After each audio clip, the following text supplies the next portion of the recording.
नमस्कार, आप देख रहे हैं अपना सिटी न्यूज। मैं मोनिका भारती। आइए नजर डालते हैं आज की कुछ खास खबरों पर। मिशन शक्ति अभियान के अंतर्गत जिला अस्पताल में जागरूकता कार्यक्रम का आयोजन। बरेली 21 दिसंबर। मिशन शक्ति अभियान के अंतर्गत आज जिला प्रायोजन अधिकारी नीता अहिरवार के नेतृत्व में जिला अस्पताल में आशाओं के साथ जागरूकता कार्यक्रम का आयोजन किया गया। उक्त कार्यक्रम में मिशन शक्ति अभियान के अंतर्गत महिलाओं व बच्चों की तस्करी तथा बलपूर्वक भिक्षावृत्ति एवं बाल श्रम के विषय में जानकारी विशेष परामर्शदाताओं द्वारा तथा बच्चों की सुरक्षा, सम्मान, स्वावलंबन हेतु विशेषज्ञ परामर्शदाताओं द्वारा घरेलू हिंसा से पीड़ित महिलाओं, पॉक्सो, अनाथ प्रयुक्त, लावारिस, दहेज से पीड़ित महिलाओं, मानसिक स्वास्थ्य एवं मनोसामाजिक थीम पर काउंसलिंग के संबंध में बालिकाओं और महिलाओं के प्रति हिंसा अपराध करने वालों की पहचान उजागर कराने हेतु महिला helpline number 181, women power line number 1090, child helpline number 1098, आपात सेवाएं 112 आदि हेल्पलाइन नंबरों की जानकारी दी गई।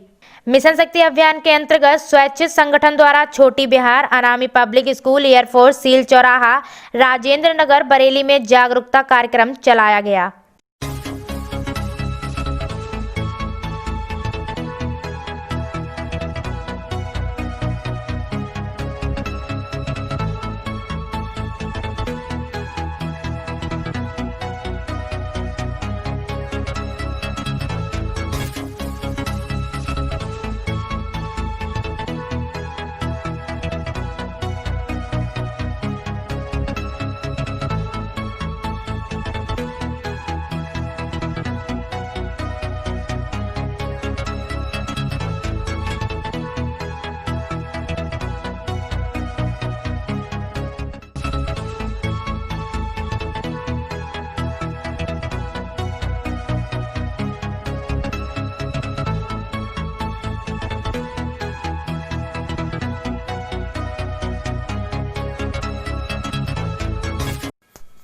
यूथ पावर संस्था के पदाधिकारियों ने कुतुबखाने पर बनने वाले पुल का किया विरोध।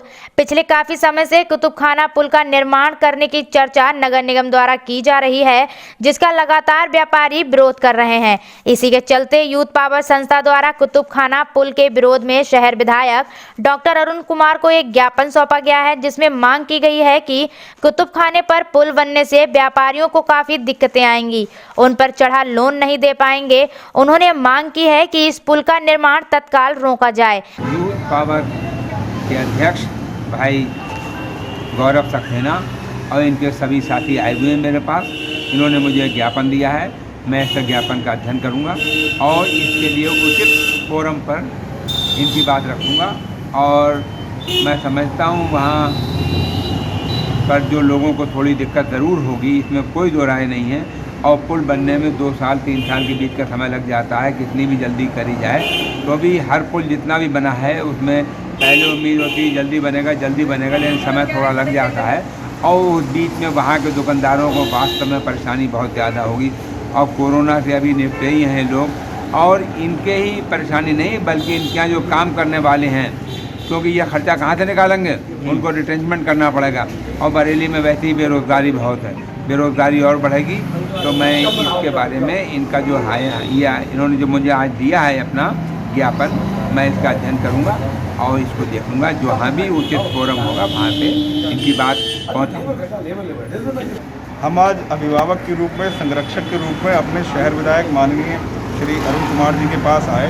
कुतुबखाना पुल की चर्चा इस समय जोरों पर है और वो बनना, उसका बजट पास होना, ये सब तैयारियां चल रही हैं। इस बीच जो व्यापारियों के प्रति चिंता जाग गई है वो किसी से छिपी नहीं है और वो बहुत महत्वपूर्ण चिंता है।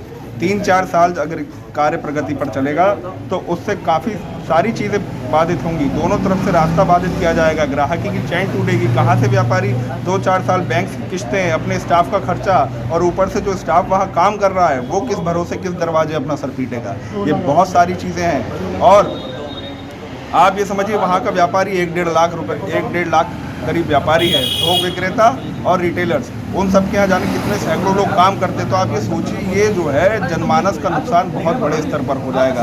हम विकास के या किसी अच्छे कार्य के विरोध में नहीं है, ये पहले हम सुनिश्चित कर देना चाहते हैं। हम चाहते हैं कि ये सरकार और यहाँ के जनप्रतिनिधि एक अभिभावक के रूप में हम सबको लेकर के चल रहे हैं और बरेली शहर के लिए सोच रहे हैं, लेकिन कहीं ना कहीं हमसे कुछ छोटी सी एक ऐसी ना भूल हो जाए जिससे जनमानस पर दुष्प्रभाव पड़े। उस दुष्प्रभाव से हम आज अभिभावक के रूप में अपने समझ लीजिए बच्चों के रूप में आज स्थानीय व्यापारी अंकित मक्कड़, रौनक जौली, प्रदीप सिंह जी के साथ आज हम माननीय विधायक, शहर विधायक श्री अरुण कुमार जी के पास आए और इनसे प्रबल आश्वासन मिला है कि ये उचित फोरम पर हमारी बात रख के वहाँ के स्थानीय व्यापारियों को राहत दिलाने का काम करेंगे, जिसके लिए हम इनका। आज वेलफेयर सोसाइटी ने मिशन शक्ति के चलते सीवीगंज में मजदूरों और रिक्शा वालों को ठुठरती ठंड में चाय, कॉफी, बिस्कुट, खाने पीने की सामग्री इत्यादि चीजों का वितरण किया। इसमें करीब 800 लोगों को चाय, खाद्य पदार्थ, सामान बांटा गया। हमारी संस्था आगे भी ऐसे ही काम करती रहेगी। इस अवसर पर अध्यक्ष इमालदा परवीन, उपाध्यक्ष अंजना सक्सेना, महामंत्री आभा सक्सेना, जलज सक्सेना, अभिषेक जी आदि उपस्थित रहे। मेरा नाम इमालदा परवीन है, मैं आज़ाद वेलफेयर सोसाइटी की अध्यक्ष हूँ। आज जैसे कि मिशन शक्ति अभियान चल रहा है, आज हमने उसी के संदर्भ में वहाँ हमारी आज़ाद वेलफेयर सोसाइटी ने सीवीगंज में एक कैंप लगाया था, जिसमें हमने यहाँ जो भी गरीब मजदूर हैं और रिक्शा वाले, ठेले वाले, उन सबको यहाँ हमने चाय और बिस्किट आदि खाद्य सामग्री का वितरण किया। यहाँ पर हमने करीब 500 से 600 लोगों को यहाँ पर हमने आज चाय और खाद्य सामग्री बांटी है और हम आगे भी ऐसे कैंप लगाते रहेंगे। धन्यवाद। विद्युत संबंधी शिकायतों के निवारण हेतु सीवर का किया गया आयोजन। जिला बरेली विकास क्षेत्र भतपुरा के कस्बा कुल्हाड़िया के मेन बाजार में विद्युत संबंधी शिकायतों के निवारण हेतु सीवर का आयोजन किया गया, जिसमें विद्युत संबंधी परेशानियों को दूर किया गया तथा नए कनेक्शन भी दिए गए। एसडीओ विद्युत नवाबगंज ने बताया कि सौभाग्य योजना फिर से चालू हो गई है, जिसके तहत गरीबों को नए विद्युत कनेक्शन दिए जा रहे हैं और इसी के साथ एक वन टाइम स्टेटमेंट स्कीम भी आई है, जिसमें उपभोक्ता का कमर्शियल चाहे तो एक मुश्त अपना बिल जमा कर सकते हैं। उससे किसी भी प्रकार का सरचार्ज या अन्य कोई चार्ज नहीं लगाया जाएगा।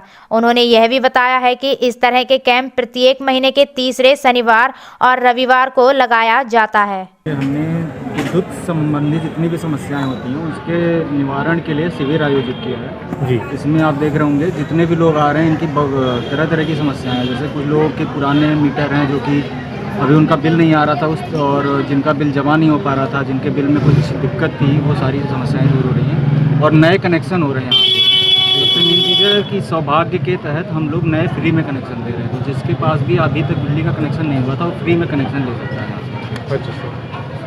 और सर बीच में ये बताया जा रहा था कि जो सौभाग्य योजना है मतलब बंद हो गई है, अब सौभाग्य योजना फिर से आई है। उसके साथ साथ एक वन टाइम सेटलमेंट स्कीम आई है जी, जो यहाँ के जितने भी कॉमर्शियल कंज्यूमर्स हैं उनके लिए है। अगर वो यहाँ पे चाहें तो आके अपना बिल कम करवा के उनका जितना भी ब्याज था वो माफ़ हो जाएगा और अपना बिल जमा कर सकते हैं। पहले मीटर लगा हुआ था ये सर इस तरह का जो कैंप जो है मतलब कब लगाया जाता है? जैसे ये कैंप हर तीसरे शनिवार और रविवार को लगाया जाता है जगह जगह पे। कुल्हाड़िया में हर महीने एक बार तो हो ही जाता है लगभग, और आगे से मैं कोशिश करूंगा कि हर हफ्ते 2 दिन यहाँ पे कैंप लगे। जी सर, तो इस बारे में जो है क्षेत्र के लोगों को कैसे जानकारी दी जाती है? क्षेत्र के लोगों को जय साहब है हमारे प्रचार प्रसार कराते हैं, इसका लोगों को जाकर बताते हैं, इसकी सूचना पहुँचाते हैं, तो लोग देखिए आप काफ़ी लोग आ रहे हैं।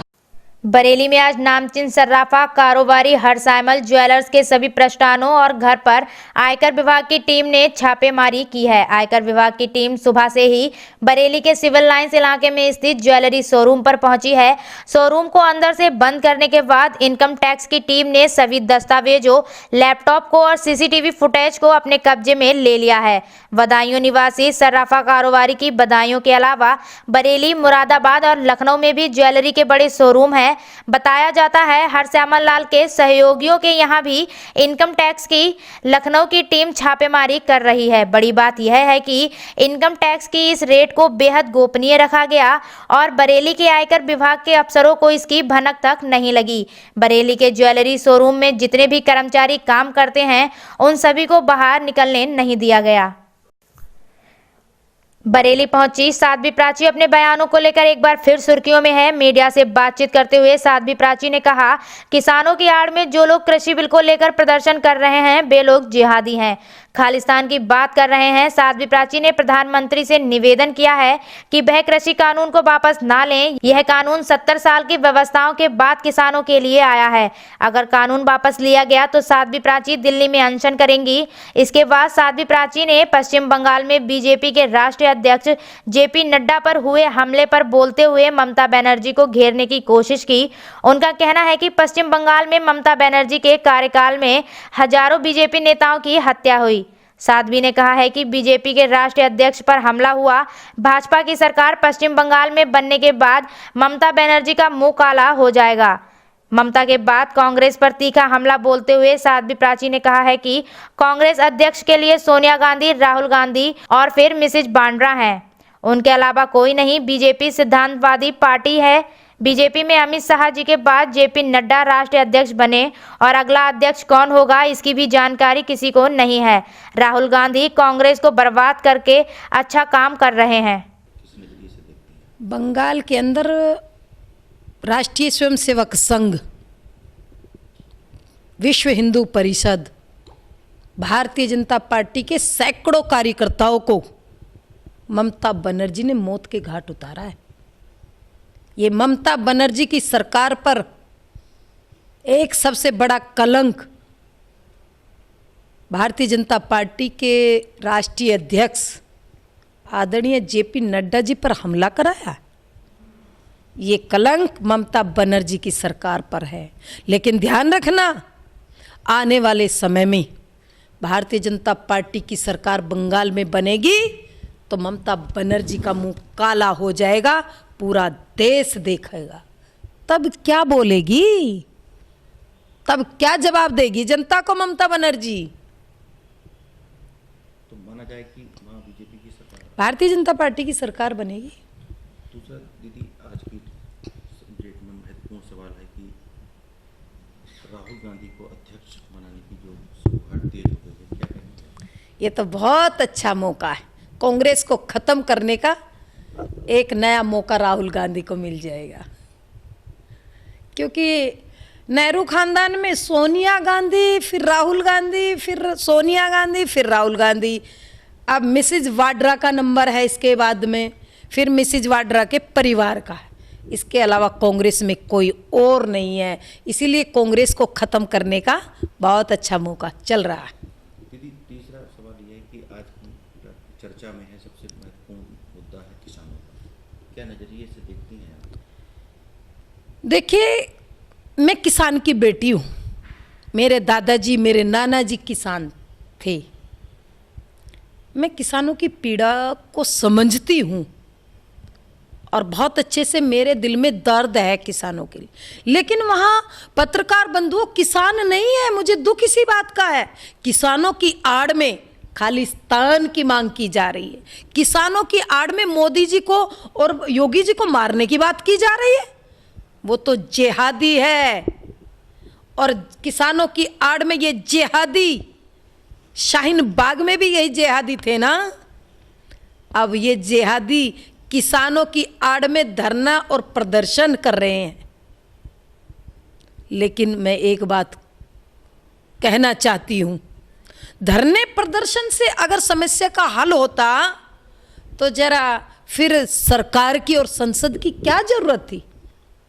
सरकार ने जो बिल बनाया बहुत अच्छा बिल है, और वो कांग्रेस की 70 साल की जो समस्याएं किसानों के लिए पैदा की गई थी।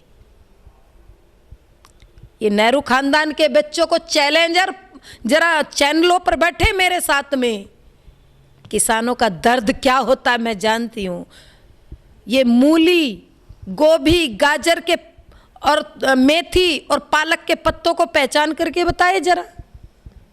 ये समस्याएं इन्होंने पैदा की है ना। मोदी जी ने इन समस्याओं का हल किया है और वो बिल में लेकर के आए हैं। 6,000 रुपये की सरकार ने दी है किसानों को। बताइए, लाइन में लगना पड़ता था भाई साहब, पूरा पूरा दिन किसान खेत में काम करता था रात में, और दिन भर लाइनों में लगते थे।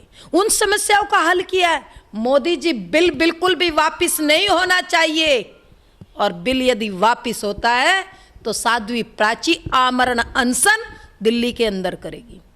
इन खालिस्तानियों को, इन जिहादियों को सबक सिखाइए। ना किसान परेशान है, ना फसल खतरे में है, ना किसान खतरे में है। खतरे में तो वो दलाल खतरे में है जो किसानों से दलाली करते थे। उनकी दलाली खत्म हो रही है किसानों के नाम पे, इसीलिए वो दलाल बौखलाए हुए हैं। पहले भी लड़ा है भाई, चुनाव तो उन्होंने पहले भी लड़े हैं। क्या रिजल्ट रहा जरा ये भी पूछ लीजिए। तो आपको मानना है कुछ भी लड़िए, अच्छी बात है, हमने मना कब किया है। ओबीसी भी आकर के खुद लड़िए, सबके लिए मैदान खाली है। दिल्ली के किसानों के जो धरने चल रहे उसकी आड़ में अरविंद केजरीवाल भी यूपी के अंदर चुनाव की तैयारी कर रहे हैं, तो ओबीसी भी कर ले, क्या फर्क पड़ रहा है।